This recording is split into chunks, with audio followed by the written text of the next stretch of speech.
ناظرین، ہماری زمین دو حصوں پر مشتمل ہے، جس کا 25% حصہ خشکی پر مشتمل ہے اور جبکہ 75% حصہ پانی پر مشتمل ہے۔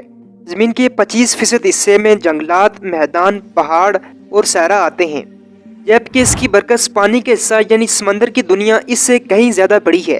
ناظرین گرامی، اگر ہم پوری زمین اور اس کے تمام مال و اسباب مثال کے طور پر بلڈنگز وغیرہ ڈال کر بھی سمندر کو نہیں بھر سکتے، بلکہ اس کے بعد بھی یہ 2 کلومیٹر گہرا ہوگا، قریباً 3 برج خلیفہ کو ایک دوسرے کے اوپر رکھنا جتنا گہرا۔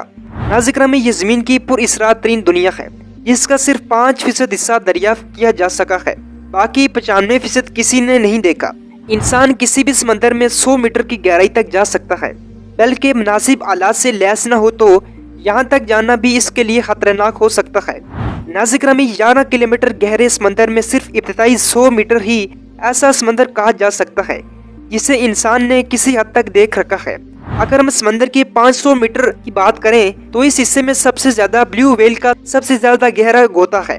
یہ انسان کے مقابلے میں 5 گنا زیادہ ہے، لیکن پینگوئن اس سے بھی نیچے تک جا سکتے ہیں۔ اس جگہ پانی کا دباؤ اتنا زیادہ ہوتا ہے جیسے 5 روپے کے سکے میں ایک ریچھ کھڑا ہو، یہاں جو دباؤ 5 روپے کا سکہ برداشت کرے گا، جسم پر پانی کا دباؤ بھی اتنا ہی ہوتا ہے۔ ناظرین گرامی، اندازہ لگائیں کہ اگر بغیر حفاظتی سامان کے یہاں تک کوئی پہنچے تو اس کے کتنے ٹکڑے ہوں گے۔ خیر، مزید نیچے چلتے ہیں۔ اگر ہم اس سے بھی نیچے چلیں تو 1000 میٹر کے بعد سمندر کا خوفناک روپ شروع ہو جاتا ہے، کیونکہ یہاں سے آگے سورج کی روشنی ساتھ نہیں دے گی اور اگلے 10 کلومیٹر کا تمام علاقہ اندھیرے میں رہتا ہے، اور 1000 میٹر یعنی 1 کلومیٹر گہرائی میں پانی کا دباؤ اتنا ہوتا ہے گویا کوئی انسان جیسے جوپیٹر میں کھڑا ہے، یعنی فوری موت۔ یہاں پر خطرناک سمندری مخلوق مثال کے طور پر جائنٹ سکویڈ پائی جاتی ہے۔ یہی وجہ ہے کہ یہ خوفناک علاقہ البتہ سمندری کچھوے جیسا کہ جائنٹ سکویڈ کے مقابلے میں مزید گہرائی تک جا سکتا ہے۔ دنیا کے اوسطاً تمام سمندروں کی گہرائی اگر ناپی جائے تو یہ 4267 میٹر بنتی ہے، لیکن یہاں سے سب سے زیادہ گہرائی میں جانے کے لیے اب بھی 6773 میٹر کا سفر باقی ہے، یعنی اگر ماؤنٹ ایورسٹ بھی اس سمندر کے اندر ڈال دیا جائے تو پھر بھی اس کا پتہ نہیں چلے گا کہ وہ کہاں گیا۔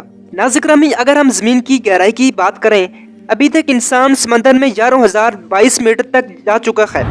یہ اتنی گہرائی ہے کہ یہاں تک پہنچنے کے بعد سمندر میں 3 ہی چیزیں رہ جاتی ہیں، گویا ایک وہاں بسنے والی آبی مخلوقات، دوسرا اندھیرا اور تیسرا پھر اندھیرا، یعنی کہ اندھیرا ہی اندھیرا، کیونکہ سورج کی روشنی وہاں نہیں پہنچ سکتی۔ ناظرین گرامی، اتنی گہرائی تک انسان جدید ٹیکنالوجی اور مشینوں کے ذریعے ہی جا سکتا ہے، کیونکہ ایک انسان کا وہاں تک جانا ممکن ہی نہیں، کیونکہ وہاں تک جانے کے بعد انسان کے اوپر کروڑوں ٹن وزنی واٹر پریشر پڑ چکا ہوتا ہے، جس کی وجہ سے انسان کی موت واقع ہو جاتی ہے۔ بہرحال ناظرین، اب تک سمندر کی گہرائی میں جانے کا انسانی ورلڈ ریکارڈ 332 میٹر ہے، جو ایک مصری مسلمان احمد نے بنایا تھا۔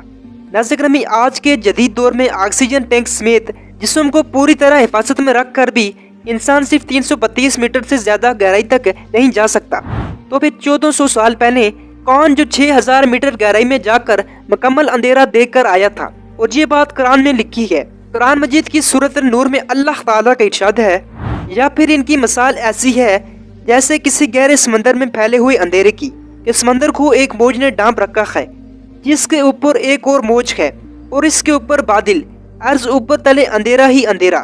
اگر کوئی اپنے ہاتھ باہر نکالے تو اس سے بھی نہ وہ دیکھ پائے، اور جس شخص کو اللہ تعالیٰ ہی کا نور حاصل نہ ہو تو اس کے لیے کوئی نور نہیں۔ ناظرین، آئیے ہم سمندر کے بارے میں کچھ حقائق آپ سے شیئر کرتے ہیں۔ نمبر 1، سمندر کا زیادہ تر حصہ اندھیرے میں ڈوبا ہوا ہے، کیونکہ روشنی سمندر میں صرف 200 میٹر کی گہرائی تک پہنچ سکتی ہے، اس کے بعد کا تمام حصہ تاریک ہوتا ہے۔ نمبر 2، سمندر ہمارے پورے سیارے میں ایسا پر اسرار حصہ ہے جس کا صرف ابھی تک 5% حصہ ڈسکور ہو سکا ہے۔ نمبر 3، گہرے سمندر میں پانی کا دباؤ اتنا زیادہ ہوتا ہے کہ وہ انسان کے اندرونی اعضاء کو بآسانی توڑنے کی صلاحیت رکھتا ہے۔